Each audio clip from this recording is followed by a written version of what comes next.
Thank you very much.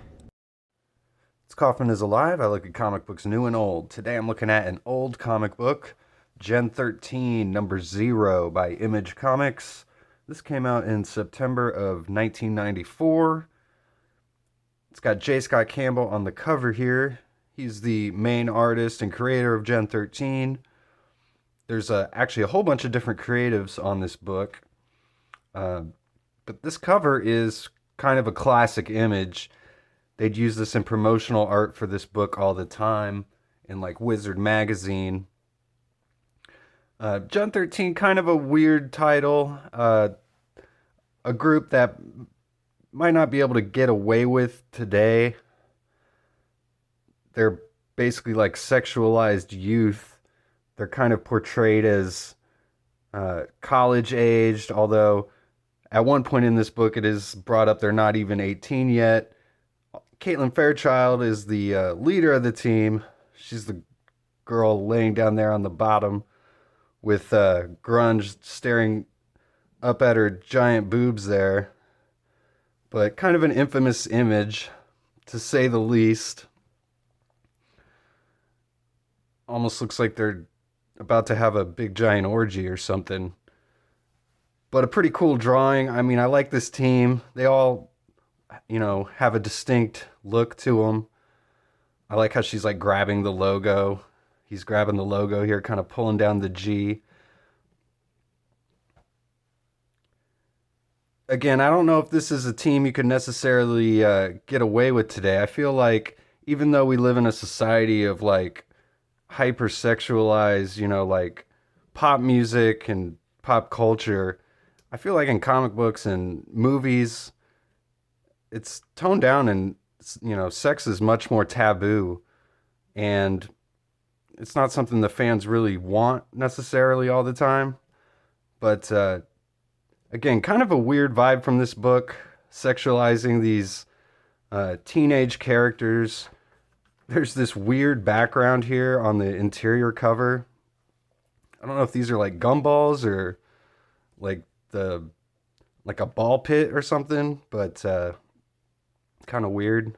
But here's the team on this book is pretty interesting. There's 4 different stories going on in this number 0 issue, and the first one's penciled by Jim Lee.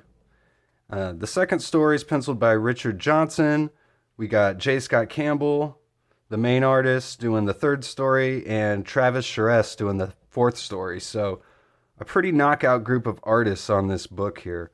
We got Jim Lee doing the first story, and we got Caitlin Fairchild here. She's got this skin tight, almost see-through dress on, of course.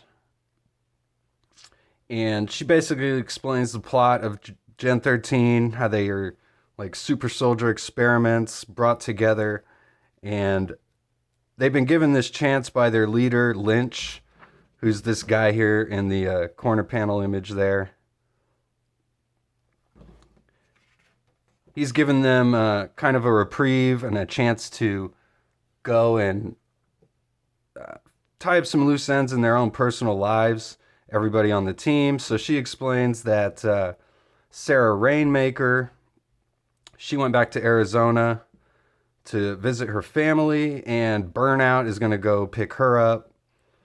And she says that Roxy and Grunge, they went to Las Vegas to find Roxy's stepmom, and they're all going to fly and meet up in San Diego, which is where Lynch has their new base. So this 0 issue is kind of like a precursor to everything that happens once the team actually starts up in the first issue, even though this issue came out after the first few issues. So got Jim Lee again doing the artwork here. Caitlin Fairchild, she goes home to visit this old friend of hers, Karen. She kind of wishes she had lived a life like Karen's and married her high school sweetheart and lived a simple life. But she quickly finds out that her high school sweetheart is just this big meathead and a bully, and she actually sells Caitlin out immediately to these guys in black suits and sunglasses who are looking for her. And she threatens to hit Karen. So Caitlin grabs him and threatens him because she's got super strength, even though he's this big jacked up dude. And she throws him up against a wall, which alerts all these, men in black to where she is, and they zap her and the boyfriend, Brad. So she can't think straight, and she just wanders into the path of this train and gets smashed by a train here. And I felt like the first few pages weren't really some of Jim Lee's best stuff here, but this is a pretty awesome image of Fairchild coming out of the rubble of the train and picking it up. She throws it at the guys that are chasing her and threatens them, and she starts to escape. Of course, her dress gets all torn apart there. And then some guy she doesn't know tells her to get in the car. He says that Lynch sent him. And then the guys that were chasing her, they go, how come Shepard always gets the nice car and the babe? Rank has its privileges. So he's actually working for the same guys these guys were, which it's actually just Lynch. So for some reason, because he says, yeah, it went like clockwork, Mr. Lynch, just like you said, packages at the airport and headed home. So for some reason, Lynch, even though he let Fairchild and everyone else leave, he immediately was trying to get her to come back, or maybe he was just worried she wouldn't come back. I don't know. It's not really explained too well. Then we get the second story here. Richard Johnson's the artist here. Not too much to this story here. Kind of just a slice of life story. Burnout visits Rainmaker, and they're kind of an item, but he's just a big jerk. He doesn't understand the indigenous culture at all, so she goes and flies him around and explains the culture to him. He apologizes, and then they both say how this new Gen 13 is like a new start and a new family for both of them. So pretty cool image here. I like this panel a lot of them standing on this giant rock with the sky, and then this panel down here of them with the sunset. It looks pretty cool. Kind of reminds me of something you might see in X-Men or something. But not much to this story at all. And then they just start driving back to San Diego, where they're all going to meet up. I like this panel too of the desert. It's a pretty cool drawing. Little bushes everywhere. So then we get the third story here. We got Roxy and Grunge with his 9 Inch Nails shirt, 1994. You can tell by the shirt for sure. I can't remember her, if she's got a superhero name. They just call her Roxy in here. I honestly don't remember if she even has a superhero name. I never read a whole bunch of Gen 13 comics growing up. But so they're at this casino in Las Vegas. They're looking for her stepmom, like I mentioned earlier. And of course, they're going to get into some trouble here. They just keep winning. And then this mob boss decides to give Grunge his jacket and his shades, which makes the security surveillance in the casino think that he's this gangster guy. And since Grunge keeps winning, I think Roxy's using her powers to help him win or something. I'm not quite sure. It's kind of vague, but so of course the security, they confront Grunge to try and kick him out of the casino. She throws the chips everywhere, and they start using their powers to escape. Grunge can shapeshift to objects that he touches. So he touches some statues, and they turn into statues, so they can't find him. And Roxy's like, I didn't know you could change other people, transform other people too. He's like, I'm full of surprises, babe.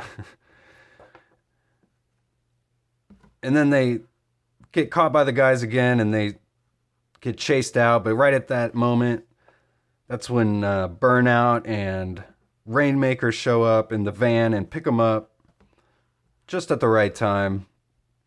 So pretty much a similar story to the Fairchild story in the first part where they're just being chased by these gunmen. So we got the 4-story here. We got Travis Charest doing the artwork here. This is a pretty cool story, but again, not much to it. Pretty simple. I really like the artwork in here. It's just got Lynch, the leader of Gen 13. He's breaking into the IO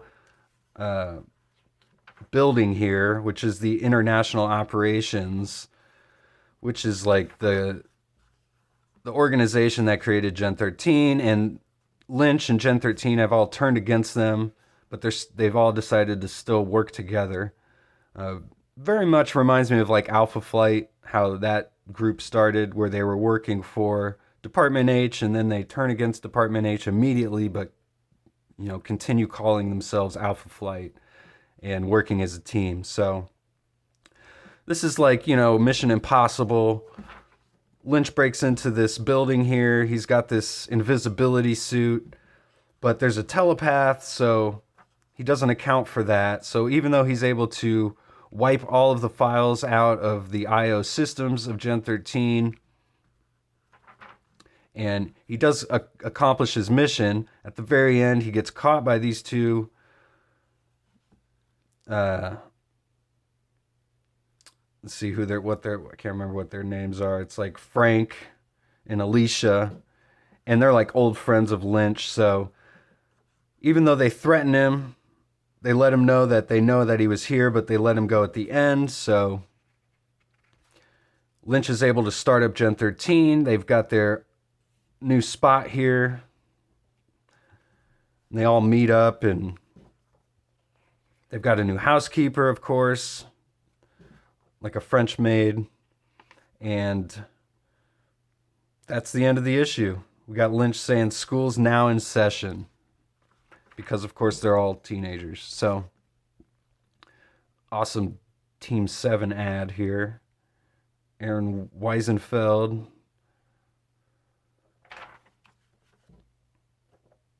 We get a Brett Booth Wildstorm swimsuit ad here. So that's it. Gen 13 number 0. I'd say unless you're like a hardcore Gen 13 fan and need to collect every issue, this is one you could probably skip. Even the Jim Lee pages, not much to them really. Not a whole lot of story going on in this book. I do like that we get focus on each character. Each character gets their own stories and time to shine. So we get to learn who the characters are in Gen 13, which for someone like me who doesn't know a lot about this group, may be a good starting point. So that's all I got for today. Thanks again for watching. Please subscribe if you haven't yet. I do post daily comic book reviews, and I'll see you on the next one.